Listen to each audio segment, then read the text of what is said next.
The urgency about privacy questions in 2020 and going forward is that we've now realized as societies that we're not sure we trust these big platforms that are doing the bulk of the data collection and data analysis.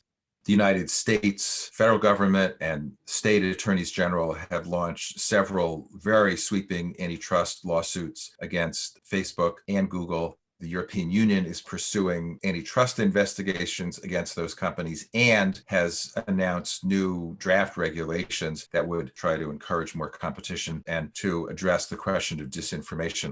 Increasingly, we're getting much more integrated sources of information in a way that is extraordinarily privacy revealing. I can analyze that data using various kinds of machine learning techniques and find patterns in data that is otherwise quite innocuous. Now those tools are available to a huge number of commercial entities and even to individuals.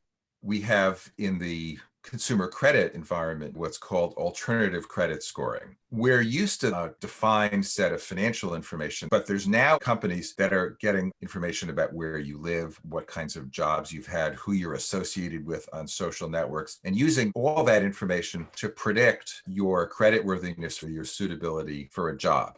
Questions of privacy are now really merging with questions of fairness and equity.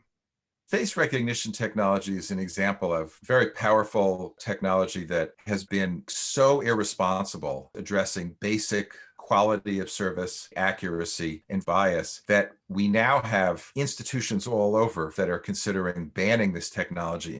Joy Boloamini did a really groundbreaking study looking at the accuracy of face recognition technology for men versus women and people with dark skin versus people with light skin. And what she found was that if you're a dark-skinned woman, you're vastly more likely to be misidentified by face recognition technology. But the beginning of the pandemic, when it was clear that some countries were adopting very intrusive surveillance techniques in order to try to control the spread of COVID, my colleague Ron Rivest formed the Private Automated Contact Tracing Initiative. We developed a set of protocols to enable privacy-preserving exposure notification. The key is that we did not use any GPS location information. All we did was use low-power anonymous Bluetooth signaling to keep track of who you've been in close proximity to, and then allow individuals on a voluntary basis to inject into this protocol if they've tested positive. That would trigger alerts through this decentralized protocol. Tens of millions of people are now adopting these apps. I'm actually quite optimistic that as we move into this next era of data analytics, we're approaching a lot of these new developments in a way that is mindful that those social effects exist and that they have to be satisfied as part of deploying these new technologies.